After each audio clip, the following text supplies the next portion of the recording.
Արտակ Զենելյան, խնդրեմ։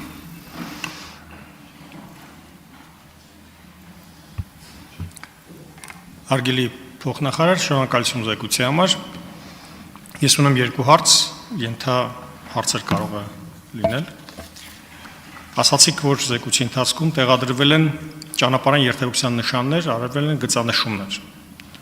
Ճանապարհային երթևեկության նշանները դրանք կանոնական իրավական ակտեր են, վարչական ակտեր են, որոնք պետք է ընդունվեն բացառապես նորմատիվ իրավական ակտերի հիման վրա։ Այդ ճանապարհային երթևեկության նշանները կվկայակոչեք, ինչ նորմատիվ իրավական ակտի հիման վրա են տեղադրվել եւ արդյոք համայնքի տարածքում գտնվող տեղադրված երթևեկության նշանները տեղադրելու համար վարձակալվել է հողատարածք։ Հաջորդ հարցը 2024 թվականին 4000-ից ավելի ճանապարհային երթևեկության պատահարներ են տեղի ունեցել, դրանք միայն նրանք են, որոնք մահվան ելքով կամ վիրավորման ելքով են տեղի ունեցել, եւ դրանցից մի մասը, ինչ որ մի քանակություն տեղի ունեցած կլինի այն պատճառով, որ վթարավտանգ ճանապարհներ են եղել եւ դրանց ուսումնասիրության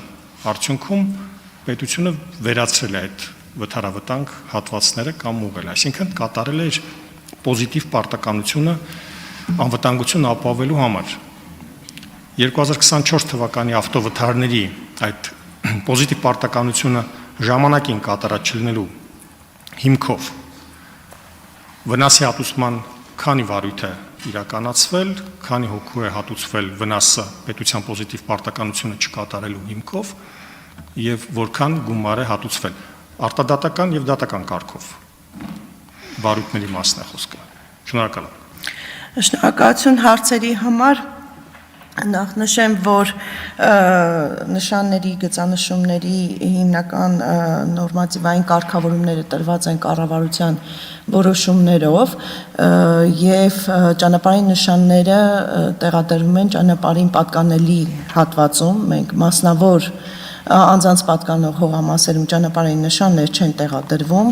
համայնքների մասով ձեռնպահ կմնան պատասխանելուց, որովհետև համայնքային ճանապարհների մասով մենք չենք զբաղվում նշանների տեղադրման, այլ սպասարկում ենք ու կառավարում ենք այն ճանապարհները, որոնք գտնվում են նախարարության տնօրինության տակ, միջպետական, հանրապետական նշանակության ճանապարհները, իսկ մարզային նշանակության ճանապարհները կառավարվում են մարզպետանների կողմից։ Այդուհանդերձ նշանները տեղադրվում են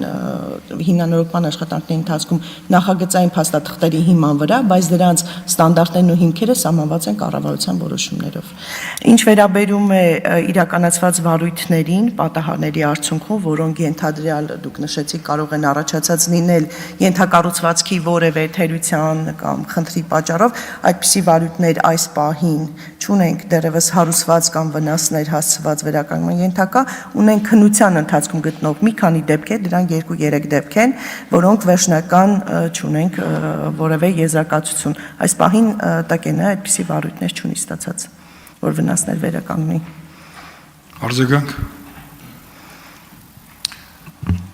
Կոնկրետ վարչական ակտերի մասն է խոսքը, վիզուալ ակտերի մասին է խոսքը։ Ճանապարհային երթևեկության նշանը դա տեսանելի վիզուալ վարչական ակտ է, որը պետք է ընդունվի ստանդարտի համապատասխան կայացված նորմատիվ իրավական ակտի հիման վրա։ Նորմատիվ իրավական ակտ ընդունված է արդյոք թե ոչ, որոնք հիշատակեցիք ձեր զեկույցում, եւ հաջորդը վարույթներ ընդհանրապես նկատի չունեմ, ասենք ինչ որ մեկին կարգապահական պատասխանության ենթարկելու, այլ կոնկրետ վնասի հատուցման, եթե ոչ 2024 թվականի համար, ապա ընդհանրապես կան այդպիսի վարույթներ, որ պետությունը իր պոզիտիվ պարտականությունը չկատարելու հիմքով հատուցի վթարի ենթարկվածներին վնասը եւ պատասխանատվությունը փոխանցվի պետությանը, որը չի կատարել իր պոզիտիվ պարտականությունները։ Այս պահի դրությամբ կոնկրետ համարներով, խնդրում եմ։ Այս պահի վերջի հարցից սկսեմ, այս պահի դրությամբ չունենք այդպիսի վարույթ, ունենք քննության ընթացքում գտնվող մի քանի վարույթներ, բայց որպես փաստ ունենանք այդպիսի վարույթներ, ոչ։ Ինչ վերաբերում է նշաններին, ապա դրանք երթևեկության կազմակերպման սխեմաներով են նաև հաստատվում եւ դա է այն նաև տկենի կողմից իրավական հիմքը, որով որ նախագծերի հիման վրա այդ նշանները տեղադրվում են։ Ասեմ, որ երթևեկության կազմակերպման սխեմաներն համաձայնացվում են ոստիկանության հետ, ներքին գործերի նախարարության հետ։ Ինքը ակտով չի ընդունվում։